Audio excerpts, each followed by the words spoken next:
rapaziada, eu sou o professor de História, João Pestana, vem comigo aqui, ó, mais uma aula agora, ó, União Ibérica. Professor, o que foi isso? Vem comigo, tá? É a fusão entre o Reino de Portugal e o Reino da Espanha. O que aconteceu? Vem aqui comigo. Tudo começa 2 anos antes, 1578. Dom Sebastião, rei de Portugal, ele vai desaparecer, é isso aí mesmo, na Batalha de Alcacer-Quibir. O que aconteceu? O que aconteceu é que ele foi lutar lá com os árabes no norte da África, tá? E aí ele desapareceu. Vai nascer aí o mito do sebastianismo e esse tipo de coisa, mas seja o que for, o que importa para você, concurseiro, é o seguinte: quem vai assumir o trono de Portugal? Quem vai assumir o trono de Portugal seria o herdeiro de Dom Sebastião. Entretanto, Dom Sebastião, ele não deixou nenhum herdeiro nem do sexo masculino e nem do sexo feminino. Então, o parente mais próximo de Dom Sebastião era o seu tio-avô, o cardeal de 66 anos. Cardeal, tinha a questão do celibato, a igreja não livrou ele do celibato e ele governou entre 1578 até 1580, porque ele vem falecer em 1580. E agora, professor, quem vai assumir o trono de Portugal? Quem vai assumir o trono de Portugal? Quem vai aproveitar a vacância? É esse aqui, ó, a palavrinha, ó. Quem vai aproveitar a vacância do trono português é o rei da Espanha, Filipe II o Belo. Ele vai aproveitar que ele tem descendência pelo lado materno, lá do rei Dom Manuel, aquele rei Dom Manuel,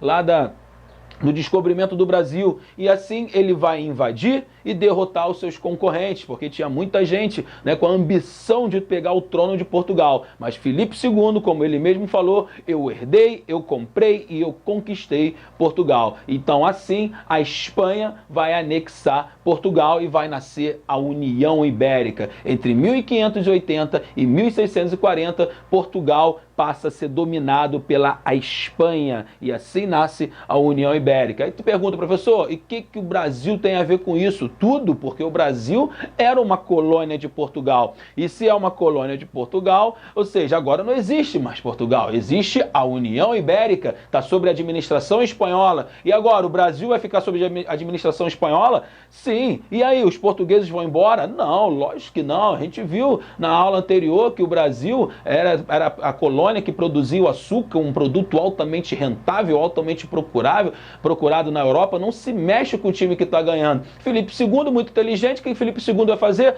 Filipe II vai fazer isso aqui, ó, 1581, no ano seguinte, o juramento de Tomar. Acompanha aí comigo aí com o material. Olha só, o que era o juramento de Tomar? Ele vai garantir a autonomia administrativa, cultural, para Portugal, não só no Reino de Portugal, mas para as suas colônias. E o Brasil é o quê? O Brasil é colônia de Portugal. Então não mexe com nada, mantém a administração portuguesa, mantém os hábitos portugueses aqui no Brasil. Entretanto, todos os lucros dessa colônia vai agora para a União Ibérica, para os cofres espanhóis, beleza? Então vamos continuar aqui, vem me acompanhando aqui.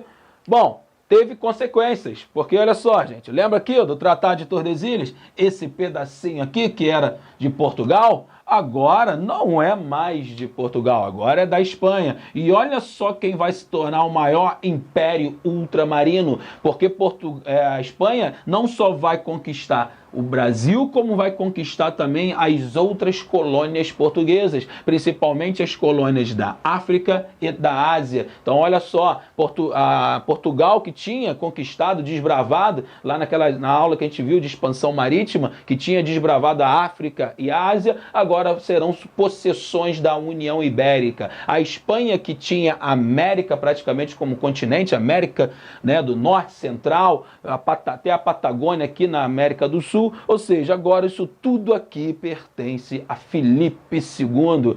E a Espanha passa a ser o maior império no finalzinho do século XVI e início do século XVIII. Vamos dar continuação aqui. Se liga, gente, tá? a Espanha, né, o rei aí o da Espanha, agora a União Ibérica, ele vai fazer algumas divisões aqui no Brasil. Então agora vamos deixar a história lá de Portugal, vamos voltar aqui para o Brasil. Ele vai realizar algumas mudanças. E uma dessas mudanças acontece em 1608. O Brasil novamente vai ser dividido. Agora cuidado que eu vou falar, igual eu falei na aula anterior, dividido administrativamente, tá? Então, ou seja, novamente vai dividir, o norte vai ficar com capital em Salvador e na parte sul vai ficar no Rio de Janeiro. Essa administração não vai dar muito certo e novamente em 1612 passa a ter uma capital única e lógico, Salvador vai continuar sendo a capital do Império. Agora preste atenção que eu vou falar aqui agora, tá? Uma das consequências, tá? E a principal consequência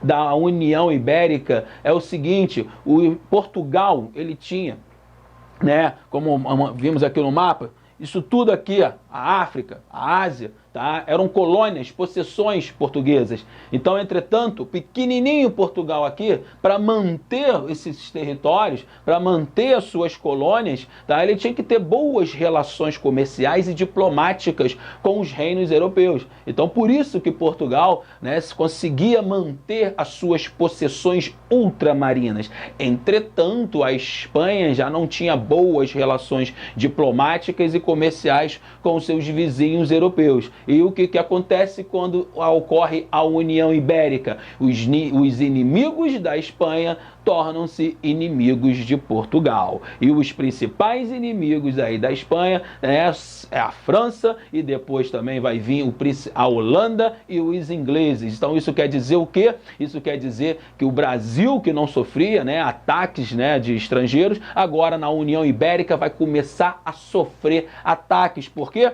Porque a colônia agora não é mais só de Portugal, agora pertence à União Ibérica, que está sob o domínio espanhol. Então vai vir uma enxurrada de ataques, tá, de outros países, ataques ingleses, ataques holandeses, ataques franceses, são as famosas invasões estrangeiras, por causa desses inimigos que a Espanha tinha, tá? E destaque aí para o inimigo francês, a França, sempre a França aí, ó, cobiçando o nosso litoral, a nossa terra. E em 1612, os franceses vão criar uma colônia, vai fundar um forte chamado São Luís, atual capital do Maranhão. E ali eles vão criar uma França que eles vão chamar de França equinocial. Lógico que os lusos brasileiros não vão gostar da presença francesa naquela região, tá? E em 1615 eles serão expulsos ali. Então é uma colônia que ficou pouco tempo em comparação à colônia da França Antártica e não deu tanto trabalho para expulsar como Mendes Sá teve trabalho para expulsar